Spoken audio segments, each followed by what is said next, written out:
बिना बदले बिना डरे, जज्बा सच का लिए, सच। नमस्कार, मैं हूं आमिर मलिक और आप देख रहे हैं खोज इंडिया लाइव न्यूज़, जहां हर खबर होती है सिर्फ रिपोर्ट नहीं बल्कि आपकी आवाज़। यहाँ आज आप व्यापारीगण मोदीनगर से आए हैं डीसीपी ऑफिस, क्या मामला है, थोड़ा बताएंगे इस बारे में? मैं पहले आप सभी लोगों का बहुत बहुत धन्यवाद। ये मामला हमारे एक व्यापारी है और हमारे परिवार से ही है।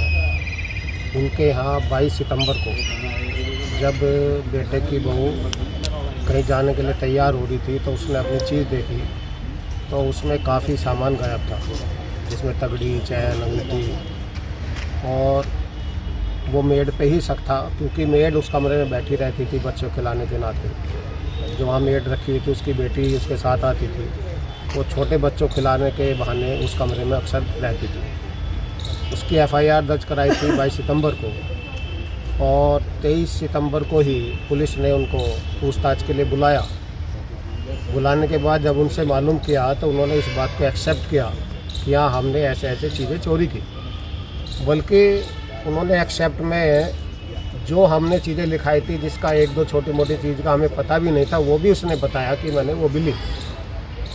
लेकिन उसके बाद उसको शाम को छोड़ दिया गया और एक हमारे यहाँ तथाकथित पत्रकार हैं मिस्टर जितेंद्र कुमार, उन्होंने उनकी वीडियो बना के उन्हें बहका के और कि भाई नाबालिग है, ये है, उसके साथ मारपीट करी पुलिस ने। इस तरह इन पर पुलिस वालों को दबाव में लेने का काम किया, जिस कारण हमें लगा कि पुलिस भी उनके कुछ दबाव में आ गई और पुलिस का कहना था कि ये केस खुल जाता आज ही, लेकिन वो आ गए इस तरह। लेकिन आज 1 महीना 7 दिन करीब हो गए, 28 तारीख 1 महीना 6 दिन। हर बार 2 दिन का आश्वासन मिलता है और उस आश्वासन के बाद भी अभी तक कोई हल नहीं निकला। तो इससे हमारे पूरे संपूर्ण व्यापारी समाज में ज़बरदस्त रोष है। इसके बाद उन्होंने बहकावे में आके, या खुद वो बहुत चालाक है लड़की, और उसकी बड़ी बहन मुख्य रूप से वो बहुत तेज़ है। उसके बारे में आप अगर मालूम करें मोहल्ले में तो सारी बातें सब क्लियर हो जाएंगी। उन्होंने झूठा आरोप हमारे बच्चे पर ही कि भाई हमें छेड़छाड़ करते थे, गलत दृष्टि से देखते थे, इस तरह का आरोप लगाया। और एक कोई भानु किसान यूनियन, कौन पता नहीं है, राजनीति क्या है, उसके कुछ लोग जाकर अनावश्यक रूप से पुलिस प्रशासन पर दबाव बनाते हैं कि उन्होंने छेड़खानी करी, उनके खिलाफ रिपोर्ट की जाए। मतलब लूट पीट लिए, घर पे डकैती डल गई, उसके बाद इस तरह के लोग आकर वहाँ बदतमीजी करने का काम करते हैं, जिस कारण हमें लगता है कि कहीं ना कहीं प्रशासन उसके दबाव में इसमें ढिलाई बरत रहा है। इसलिए हम सब में रोष है, क्योंकि इससे पहले भी हमारे 2-3 व्यापारियों के यहाँ काफ़ी बड़ी चोरी हुई। एक राम अग्रवाल है, इसके स्कूल पे वहीं घर था, काम चल रहा था और बिल्कुल ब्लाइंड चोरी थी। उसको खोलने का काम भी पुलिस ने किया, जिसमें 50 लाख रुपए का ज्वेलरी थी और पुलिस ने वो बरामद की। ऐसे ही अन्य एक बैंक ऑफ बड़ौदा घटना हुई। लेकिन इस घटना में ये समझ में नहीं आ रहा कि ऐसा क्या दबाव है, क्यों दबाव में आ रहे हैं। उनको दूध का दूध और पानी का पानी करना चाहिए और हमें पुलिस प्रशासन से अब भी पूर्ण उम्मीद है न्याय की कि ये लोग न्याय करेंगे। आज हम डीसीपी साहब के पास जब मिलने आए हैं तो डीसीपी साहब ने अन्य टीम के लिए भी बोला है चौधरी, और वो जांच करेंगे और हमें पूर्ण उम्मीद है कि हमें न्याय मिलेगा। और आदरणीय योगी जी की सरकार है, न्याय ना मिले ये तो संभव ही नहीं है, लेकिन हमारी सरकार होते हुए इतना समय लगना ये हमारे लिए बहुत बड़ा दुख का कारण है। ये जो लड़की के द्वारा आपके लेकर आरोप लग रहे हैं, ये एफआईआर होने के बाद लगे हैं?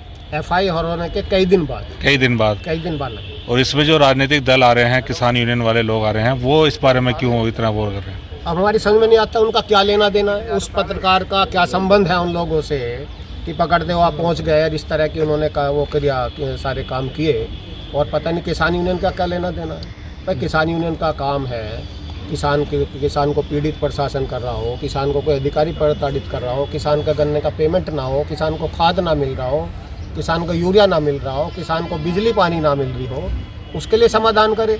अब ये लोग मतलब फर्जी रिपोर्ट कराने का काम करेंगे। ये नहीं देख रहे कि भाई कोई व्यापारी पीड़ित है, उसके घर से 20-25 लाख रुपए का सामान चोरी हुआ है उल्टा आरोप लगाकर उस पर थाने पे दबाव बना रहे हैं। अब आपके द्वारा कोई अल्टीमेटम दिया गया है पुलिस को? अल्टीमेटम दे दिया, इसको जल्द से जल्द यथाशीघ्र खुलवाने का काम करें, नहीं तो सारा व्यापारी आंदोलन करने के लिए मजबूर होगा। हम लोग बाजार भी बंद कराएंगे, जहाँ तक हमें जाना वो हम करेंगे। और हम आदरणीय, अगर जल्दी नहीं होता तो हम निश्चित ही रूप से ये बात योगी जी के समक्ष रखेंगे। वो हमारे नेता है, मुख्यमंत्री हैं, और वो जीरो टॉलरेंस पे उत्तर प्रदेश में काम कर रहे हैं। किसी भी तरह की बदमाशी, किसी भी तरह का अपराध हमारी सरकार को बर्दाश्त नहीं है और करेंगे निश्चित ही। और लेकिन हमें फिर भी उम्मीद है कि हमारे साथ न्याय होगा और भगवान ने चाहे तो 1 हफ्ते के अंदर ये केस खुलेगा, क्योंकि अभी तक भी हमारे इंस्पेक्टर साहब हमेशा यही कह रहे हैं कि 2 दिन में 3 दिन में खुलने वाला है। हम नज़दीक पहुंच गए, लेकिन क्यों नहीं खुल पाया अभी तक, क्या कारण है, ये वही बता सकते हैं। ज्ञानेंद्र जी, भारतीय किसान यूनियन भानु इस मामले में क्या रोल कर रही है, क्या इसमें चीज़ें हैं, थोड़ा इस बारे में बताएंगे, क्योंकि आप भी भारतीय किसान भानु से पूर्व जिलाध्यक्ष रहे हैं। क्या मामला है, थोड़ा बताएंगे? इसमें भारतीय किसान यूनियन भानु संगठन का कोई मामला नहीं है। कुछ लोग, मैं व्यक्तिगत रूप से नाम ले रहा हूँ, गौरव त्यागी हैं, जो भारतीय किसान यूनियन का चोला पहनकर स्वयं को प्रदेश महामंत्री बताते हैं। वो उनका काम ही लोगों को ब्लैकमेलिंग का है। मैं आपके चैनल के माध्यम से कहता हूँ, उनके पहले तो रोजगार कोई वो सर्विस करते हों या व्यापार करते हों, वो लोगों को ब्लैकमेलिंग करके अपना खर्चा चलाते हैं। एक व्यापारी को उन्होंने अभी पीछे बिल्डिंग का ITI के द्वारा नोटिस दिलवाया, GD के द्वारा। किसान संगठन का मैं आपसे के माध्यम से पूछना चाहता हूँ, क्या ये काम है किसान संगठनों का? जो किसान संगठनों का काम है वो उसे तो करते नहीं। भारतीय किसान यूनियन भानु संगठन का चोला पहनकर वो लोगों को ब्लैकमेल करके अपना खर्चा चलाते हैं। तो इस प्रकरण में जिस तरह से वो दबाव बना रहे हैं, क्या देखते हैं आप इसमें? संगठन का कोई लेना देना नहीं है। जो संगठन के हमारे पश्चिमी उत्तर प्रदेश के अध्यक्ष राजीव अधाना जी, मेरी उनसे बात हुई है, उन्होंने कहा हमारा संगठन का ये कोई एजेंडा नहीं है, ये इसका व्यक्तिगत एजेंडा है। इसका कहीं ना कहीं स्वार्थ है इसमें, ये कहीं ना कहीं पैसे चाहता है। मैं खुला आरोप लगा रहा हूँ, इसका काम ही है और कोई काम नहीं है इसका।